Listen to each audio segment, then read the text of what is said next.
Welcome back to Sometime This Week. We're your hosts Layney and Bailey, and today we have a great lineup for you. We kick off today with PhD student Abby Quintal and her research on criminal law, wrongful convictions and the post-appeal review pathways available. See a new craze on campus, the Slow Movement group of a Wednesday morning, and get across the upcoming club elections and what this means for future societies. We also hear from local band Proxy Diver, but first here's Maddie with the news. Thanks Layney and Bailey. Anthony Albanese has been left off Donald Trump's meeting list this week at the UN General Assembly in New York. However, there has been a meeting scheduled in Washington next month. The United States President is scheduled to meet with Ukraine's President Volodymyr Zelensky and European Union boss Ursula von der Leyen. United States officials have linked the use of paracetamol during pregnancy to autism, but the Australian agency that regulates medicines has pushed back on the claim, stating that paracetamol is safe for use during pregnancy and is not linked to autism. Over the weekend, pro-Palestinian protesters picketed Bisalloy Steels, preventing workers from manufacturing steel parts for IDF armoured vehicles. Protesters camped overnight and even held events for families who attended with their children. This comes on the heels of Anthony Albanese recognising Palestinian statehood at the UN summit. According to the World Meteorological Organization, the Earth's ozone layer is healing. The ozone hole was noticeably smaller in 2024 than in recent years, thanks to the Vienna Convention and Montreal Protocol's efforts to phase out ozone-depleting chemicals. At the current rate, the ozone layer levels will match those seen in the 1980s by mid-century. Optus is under investigation after a planned upgrade left Optus customers unable to contact 000. A 12:30 a.m. network firewall upgrade on Thursday last week blocked emergency service calls for Optus customers in South Australia, Western Australia, the Northern Territory and parts of New South Wales, with more than 600 calls not able to connect in the 13 hours it was offline. The network outage affected an estimated 624 calls and has been linked to the death of at least 3 people across South and Western Australia. Communications Minister Annika Wells said on Monday that Optus will be held to account. In sports, the NRL final series are now down to 4 teams, with the Bulldogs and Raiders bowing out following losses on the weekend.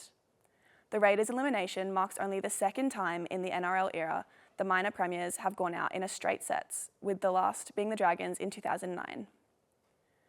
This year's leading try scorer, Roosters winger Mark Nwanganitawase, has informed the Roosters he intends to leave the club at the end of 2026 in order to return to rugby union. This would mark only a 2-year stint in the NRL for him, as he only made his debut for the Roosters this year.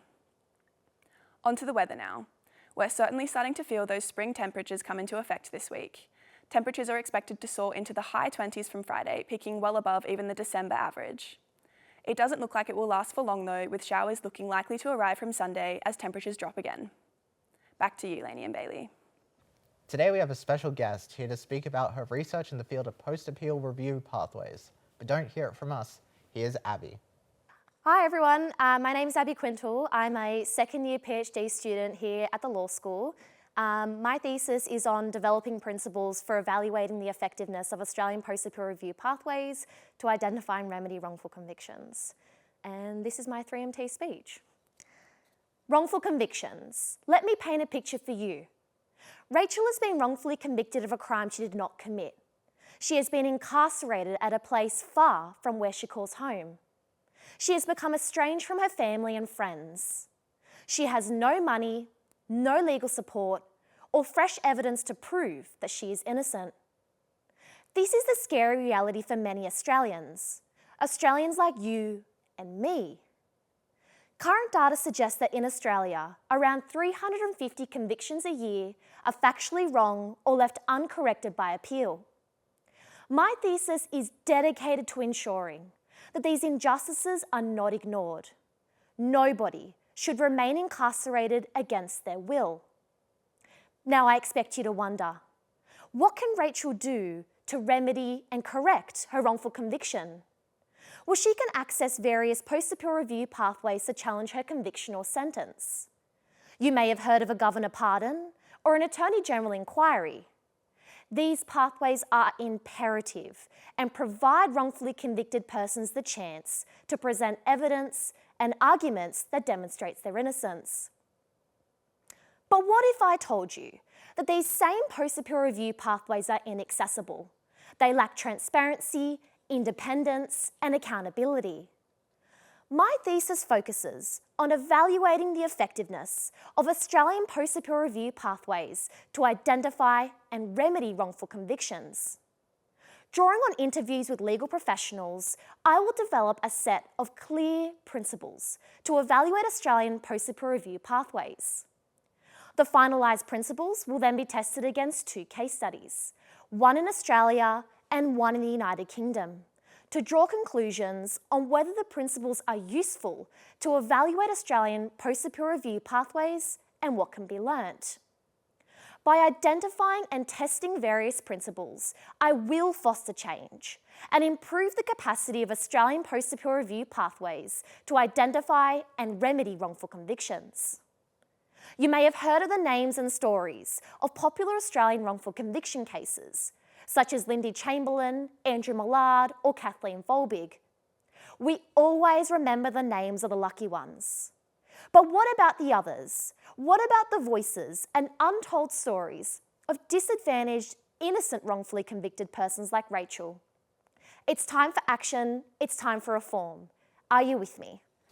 Welcome back. We are joined here with Abby. Hi, Abby. Hello. So, what inspired you to pursue criminal law and specifically focus in the post-appeal reviews?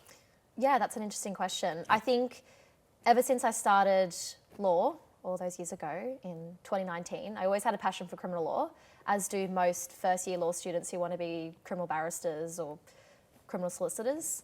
My passion only grew stronger when I was a student in an elective subject called Miscarriages of Justice that was run by my now current principal supervisor, Dr. Kylie Lingard. It was in that subject that I was first made aware of post-appeal review pathways in Australia, and more specifically, the post-appeal review pathways available in New South Wales. I also learnt about the many heart-wrenching stories of Australian-based wrongful conviction cases. So I guess, yeah, my passion for access to justice and storytelling and improving the lives of disadvantaged wrongfully convicted persons, yeah, really started, I guess, in 2022 when I started that subject. Did you always plan on completing your PhD in post-appeal review pathways, or was that something that you kind of manifested from that? Yeah, I think that after that subject, I immediately went to Kylie and I said, I want to keep doing this. What can I do? Unfortunately, she wasn't able to be my honours supervisor the following year, but I was mentored by her throughout the whole year, as well as with my supervisor, Mark Saunders, where I looked specifically at evaluating the New South Wales post-appeal review pathway, so not so much like Australian-centric, just New South Wales specific. And then I think I had a conversation with her a couple of years ago and I said, I want to do the PhD. And she said, well, I'd love to be a supervisor. So it just, kind of spawned from there. Yeah. Nice. For anyone who might not be fully familiar, what is a post-appeal review? Yeah, that's a good question. So I'll start from the beginning. So essentially, once an individual has been convicted of a criminal offence, they have access to one single legal right to appeal. And following that, they're usually incarcerated. If they are wrongfully convicted, they can access various executive post-appeal review pathways. So essentially it's where they make requests to the Governor or the Attorney General to either pardon them of their offence, or they're requesting the Attorney General to refer their case back to the relevant appeal court for it then to be reheard again, and the appeal court can then decide whether or not the decision may be quashed or if there should be a retrial. So they're kind of like last resort administrative type pathways. In your thesis, 3-minute thesis just then, you said that the post-appeal reviews were inaccessible and untrustworthy. Yeah. What about them makes them not good enough? Yeah, so the literature has explored so many interesting things with the executive post-appeal review pathways. I'd start with independence. I think that the primary decision maker involved in executive post-appeal review pathways in Australia is the Attorney General. And the Attorney General is the responsible Minister for Criminal Prosecutions in Australia. Now we run into issues where the Attorney General is making a decision on whether or not a person's wrongfully convicted when, you know, they may be afraid, and this is my opinion entirely, they may be afraid that you know, it may expose prosecutorial errors, which, you know, kind of leads to this sort of conflicting relationship. We have issues with accessibility in terms of, well, most wrongfully convicted persons are in jail. They suffer issues with access in terms of geographic accessibility as well as financial accessibility. They don't have the resources to be able to acquire legal representation or fresh evidence to be able to mount a successful application. So there's many more reasons, but they're, I guess, two of the most pertinent ones. With it, you said for your project you wanted to develop clear principles that look at the differences and all of those things. Yeah. What will that look like? Yeah, that's interesting. I think the principles that I want to develop are going to be informed by three things. So firstly, the literature, as well as I'm consulting justice-based theorists. So justice-based theorists like Immanuel Kant, Aristotle, John Rawls, Jeremy Bentham, seeing what principles comes up in their understandings of the law and justice themselves. And it's interesting to know that a lot of them also do align with what the literature says. It's interesting, you know, somebody like Jeremy Bentham raises issues to do with transparency and accountability in government decision making, and I just went, wow, that's so interesting.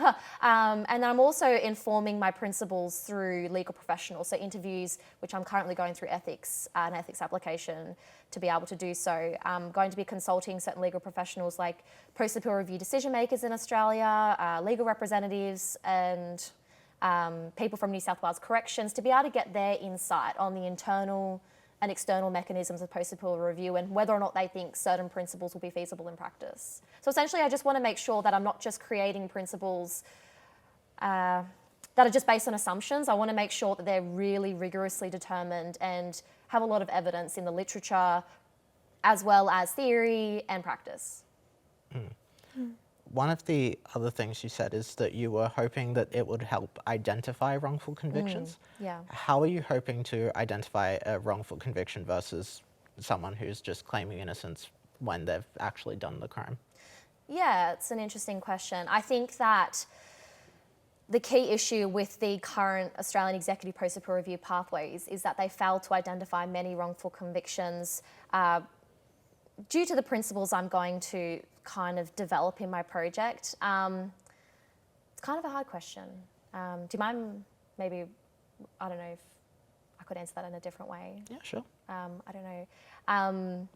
I think that the literature really is about identifying wrongful convictions in terms of there are certain errors that affect the safety of a verdict, whether or not that be erroneous eyewitness testimony, whether that be false confessions that occur in the pre-trial stage. The issue is that we have all these errors and then, yeah, we get to the executive post-appeal review pathways and we're not identifying those errors, and then consequently we're not identifying those errors, so we're not remedying those errors. I think in short that's how I'd answer that question. Yeah.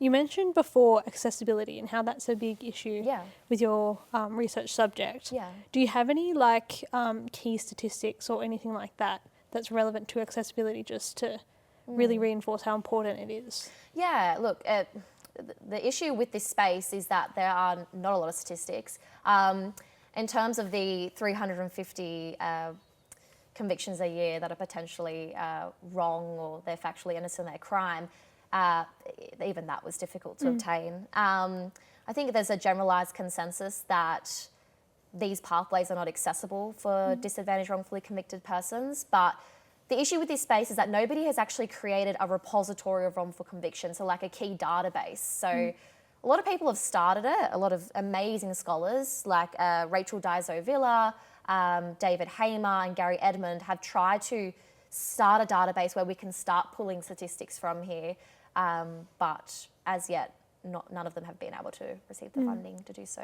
So I'd love to be able to draw more, but can't. It's a growing space. Definitely a growing space. Yeah. Yeah. Did you have anything that you really wanted to get across about your research before we wrap up? No, I mean, I just hope that my PhD is going to be accessible for everybody, not just in the golden gates of universities. I want to, make sure that disadvantaged, wrongfully convicted persons are able to, access some of the work that I do in this project. I'm hoping to create some sort of a translation chapter because we talk about access to justice, but it just feels like we're not really doing a lot about that. So it's okay for scholars to be aware of this, but to really make sure that something gets done about it, whether or not it be super small for my project or something large, anything. Yeah. I think I definitely got that listening to your 3-minute thesis. You're definitely making it more accessible and understandable. So I think that's a really good thing. I appreciate that. Yeah, I think that's everything for today. Yeah, thank you so much for your time. No, thank you. Nothing has captured the attention of journalism students more than seeing the slow movement group outside their windows on a Wednesday morning. Meet the group that are making mornings less sluggish. In our fast-paced world of today, finding the time to slow things down is more than just a practice, it's a frame of mind. Here at the University of Wollongong, a collective of academics have taken the initiative to find connection to the moment. So could you tell me about your slow movement mornings? Yeah, we've been doing it for about 6 months now. Linda Luke, who teaches in the performance program in the School of Tame, she was talking about wanting to get together. We're a really good community in our school, and we like to do kind of, picnics and things together. But we thought, what a really great way to sort of start the day, get relaxed and enjoy the beautiful campus and the sunshine that we have. So it's a little bit of Tai Chi, it's a little bit of stretching. Linda's a dancer, so we've learned a few things from her, but it's really just about getting together and relaxing. What are some of the benefits of slow movement, or what are some benefits that you've noticed in your everyday life since doing it? Things like Tai Chi really, the first thing that they do is they make you have to slow down and feel every muscle. So often you come onto campus and you think, I've got all these things to do. I've got to do this, and you're in a real rush. When I go back to my office after doing a session of it, suddenly I just feel I'm a bit more centered. I know what I'm doing. I can take my time with certain things. So there's a really nice benefit in terms of doing it before work. But it's also just making you a little bit more aware of your body and aware of your surroundings. So just, calming you down. Uni can be a really stressful place. So Amazing. Yeah. I can definitely see, in the fast-paced world of today, how that would be beneficial. Is there a reason why you choose this specific setting to do your slow movement mornings? Yeah, Building 29 is an interesting thing for our school because part of it, there's studios in there for journalism and for design and music and theatre. So we kind of feel a little bit connected to it. And we've also been doing some work with the Indigenous Strategy Unit at the uni and learning about country and learning about this particular place. And we've done a lot of workshops just at the place where we actually sit. And there's a beautiful tree nearby and the mountains just behind those trees as well. So it feels like it's a bit of a place that is sharing itself with us, and it's a sort of Tame, the School of Arts, English and Media kind of place where we can feel safe and connect with country.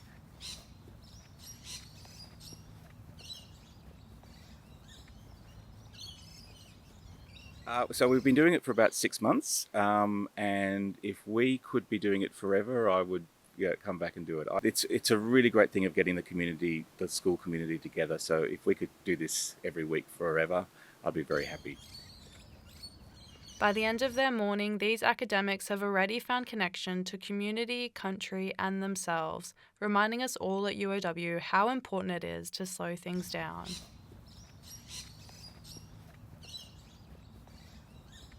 We all know about the clubs on campus, but did you know the club elections are coming up, threatening some of their existences?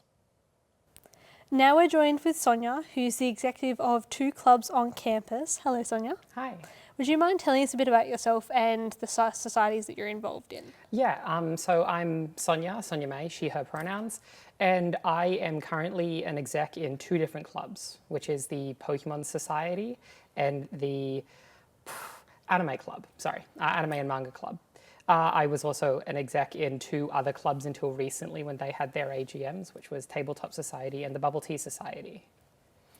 So the AGMs are coming up. Could you please explain what that is? Yeah, so AGMs are where clubs get together towards the end of the year. Pulse recommends October. And the clubs will come together and elect or re-elect the executives for the next coming year. For the major 4 positions, which are president, vice president, secretary, and treasurer, they've got to be students. And they have to be students until the end of the next election. And for all of the other roles, you can do whatever. They don't actually care. You can make up roles for certain clubs. But common ones are things such as social media coordinator or events coordinator, general representatives, wellbeing officers. Those are common ones. So when electing executives, is there trouble getting people to fill those positions? Oh, massively. So I was in the Bubble Tea Society until recently, and the reason that the club isn't going ahead anymore is because of not enough people being at the AGM. People don't necessarily want to even show up to the AGMs if they're not going for a role, and even the ones that do show up, half the time they don't want to go for roles. Big issue that I find is that people want to attend events, which is totally fine. They want to go to clubs. Most clubs can operate like that. They don't want the responsibility of running clubs. And sometimes there's a miscommunication of what the tasks and responsibilities of certain roles are, which is why some are particularly hard to fill, even if everything else is easy. Yeah. So I know that with the AGMs, there is a danger of clubs shutting down. Could you please enlighten us on that? Yeah, so because the rules of an AGM are you need to walk out of an AGM with the core 4, we call it, which is president, vice president, treasurer, secretary. And you also have to have 10 people minimum present at the AGM. For the Bubble Tea Society one recently, we didn't get past 8, which was really unfortunate. We have had to, in the past, for some clubs, call in members just on the phone, which does count as attending the meeting, just to get numbers up. Because specifically people hear meeting and they don't want to show up. Sometimes current execs don't want to show up upon hearing meeting, which is very fun all the time. So how does that impact the running off the club? Like, do you think people should show up if they want to participate in the activities of the club to ensure it stays alive? I don't think there should be a responsibility for that. Clubs are mostly social. For some of the bigger clubs, like the sports clubs, I imagine they have no issues with people showing up just to have fun, not showing up to any of the meetings and it not being an issue.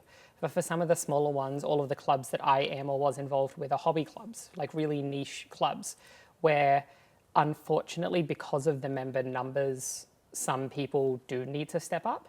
That's one of the reasons I was an exec in 4 different clubs. But I don't think that there should be any responsibility to do so, even if for the club to run there needs to be. It's an annoying clash of personal ideals to like my business-minded self. What do you think happens to the group that has like come together and formed a community in the club if the club fails to meet its AGM? Oh, straight up, some people most of them aren't going to talk to each other anymore. Specifically with some of the clubs I'm involved with, Anime Club in particular, a lot of people that show up are very socially anxious, or they don't talk to people super often. And it's a club that's super useful for people actually engaging with each other and having conversations. People who aren't going to meet in other circumstances actually finding friends and camaraderie, especially when you have Discord servers attached to some clubs. And I think that losing that does suck for a lot of people, because a person who's interested in anime isn't necessarily going to go to the cheerleading club, or they're not going to be interested in the Maths and Stats Society or something. Do you think this could harm the sense of community at UOW, at the university? Definitely. Well, as someone who, when I started uni, I was not engaged in anything I was doing, and part of that was that I didn't feel this sense of community until I started attending club events. And I would talk to people, I would make friends. Literally all of my closest friends are from uni clubs currently, not my classes. And so, yeah, losing out on clubs, especially the hobby clubs, is something that I think is just kind of, it does suck. And it does kind of impact the sense of community, because most people aren't going to make friends through their classes, I'd say. Is there a message you'd like to send to people who want to keep the clubs going? Sometimes you have to kind of step up, even if you don't want to. I hate leadership positions myself, but sometimes if you want other people to benefit from something like you did, you need to step up and make sure it continues happening. You've just got to, own up to the responsibility, and it's going to suck for you maybe a lot of the time, but it's a way to pay it forward, and hopefully you're already in a better place having participated in those clubs. Thanks so much for joining us today, Sonia. It was really good to hear about clubs and societies on campus, and getting involved is really important. Yeah, all good. Happy to be here. Yeah. Next up, we have Alek with the band Proxy Diver.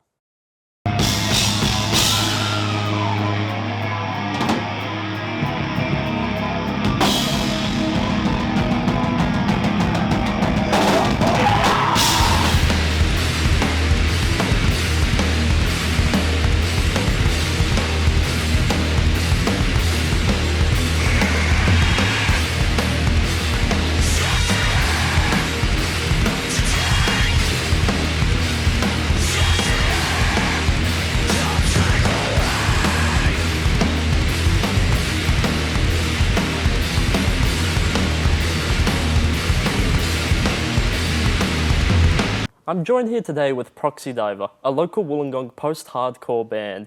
And guys, how you doing? Yeah, we're doing well. Pretty good. Happy to be here. It's so nice to have you guys on. You guys have made a real name for yourselves in the local scene. You are basically a fixture of it. You are always on shows. You've just come hot off of one of your tours where you've gone around to Canberra and also to Melbourne, I think it was. Close. We played here, Sydney and Canberra. Yeah, but you guys have also gone down to Melbourne for a show before, is that right? Yeah, we played in Melbourne. It was a house show, I believe, and it was for one of our mates, was it his 21st? Yeah, it was just a birthday party, but Yeah. It was pretty sick to get out of the state for a bit. It was awesome. Yeah. Everyone lost it when we were there. It's a lot, like the scenes are a lot different compared to like Wollongong and Melbourne and Canberra. I feel like every spot has got their own vibe, I guess you could say. Like, yeah, it's crazy. It's nice. Yeah, you guys have been around quite a bit, but I do want to hear about how you guys all got together at first, how you all got started. I was practicing in my bedroom one night, and I'd already written a bunch of songs, and I was kind of getting over just playing by myself, and I was like, oh, you know what? I feel like I need more people to jam with and create music with. So I decided to chuck up on Facebook like musicians in Wollongong to see if anyone would be keen. And Bill actually got back to me about it. He was inquiring about playing guitar because I was also looking for a guitarist, and unfortunately I said no. He was forced to play drums. Hey, can I play guitar? No, drums, here you go. Bill, how'd you feel about that? Well, I mean, there's a shortage of drummers in every scene, not least Wollongong. There's like 4 drummers that play across about 12 bands I've seen, so yeah. But I think I started playing drums for Bo. I wasn't that experienced. I'd just been using an electric kit.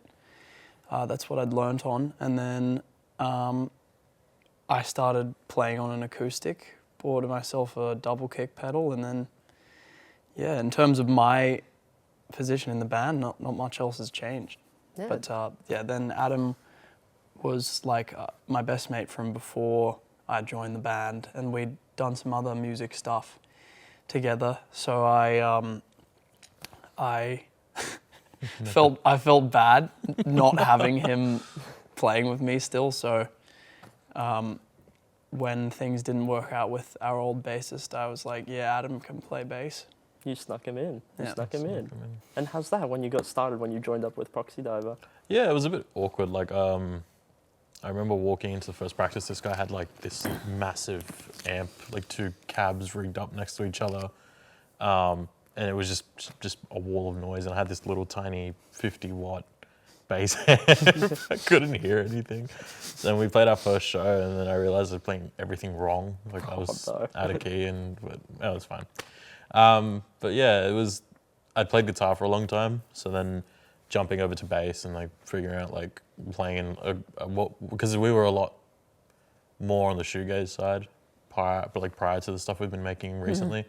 So like playing shoegaze, and I had no idea what shoegaze was, and playing grunge as well. I mean, like I'd only really discovered Deftones, for example, when I joined Proxy, which is like in November 23. So like it was a lot of like learning new things about an instrument I had no idea how to play, which I thought like I knew how to play because I played guitar for a long time, but it was just, this whole like headfirst into this whole music scene that I hadn't the slightest clue what it looked like, and yeah. Yeah, no, you guys all kill it, but you're always killing those vocals, and like, dude, you're always killing it on the drums as well. Last time we were here, we were talking about how you just absolutely thrash those drums. All the attention is on you. But Adam, you also have so much skill with the bass, and you just you've also been getting into vocals a bit as well. But we're also missing a member here today. Who are we missing, though? We are missing my younger brother, William. The king sound sampler, the dude with the overdriven sample pad and bass drops and the goofiness of the band. Yeah, unfortunately he couldn't make it today because he is working. Boo, making money. Boo, no. Boo, paying bills. But yeah, no, he plays lead guitar. He also runs a synth and a sample pad, to which he plays excerpts from like other remix songs and stuff like that. Like we have a Project Pat song. We have a Wiz Khalifa. Chief Keef. Sorry, not Wiz Khalifa. Chief Keef mixed with The Cure. And it just brings a whole different kind of sound and a vibe towards our music, especially because he plays like a baritone, which is just super bassy and super like, I don't know, it just adds to how we sound quite a lot. I really like his addition to the band. It really like rounds out a lot of and gives just Proxy Diver a different sort of edge, in the sense that like there are like so many bands that we probably sound like, and I think having Will in the band, and he's just super like creative and super just does things that are just like almost just like it's just really cool. And it's really dope having him in the band, I think. Yeah, I've seen him before, and he absolutely like just enchants the crowd with his work. It's awesome. Your brother is awesome. But yeah, no, let our listeners know at home, actually our audience watching at home, what do you guys have got coming up? The 15th of October, we are playing a headliner show at La La La's in Wollongong. We are doing that just to raise money for the homeless hub in Wollongong. It's a completely all funds go to the homeless hub. We've got that, and then on the 25th we have a show near Newcastle. Yeah, it's going to be pretty good. And then we've got a couple of others, but mainly we're going to be focusing on recording some of the new songs that we've been writing and mixing and so on and so forth. So we're looking forward to some new singles coming out. Hopefully. Absolutely. That's awesome. Bill's spearheaded the fundraiser for the Wollongong Homeless Hub, and he's absolutely killed it. There's some really cool bands that we're playing with. We're playing with two emo bands from Sydney, Tallulah and Siphon. We're playing with your mates Fever Pitch, and we're playing with a local metalcore band called Populta as well. And I think it's really awesome to see like people come together, especially these bands come together to try to put on this show. And I think how Bill's handled it as well is really like awesome. and just how, if we're able to sell this show out, for example, that, you know, is a really big contribution towards helping out people in our area, which is ultimately, I guess, what it's about, you know. Hell yeah. No, thank you again, guys, for coming out. Always a pleasure to have you on the radio or here in the video studio. Thanks for having us. But back to you, Layney and Bailey. Thanks for tuning in to Sometime This Week. We've been your hosts, Layney and Bailey. Have a great rest of your day.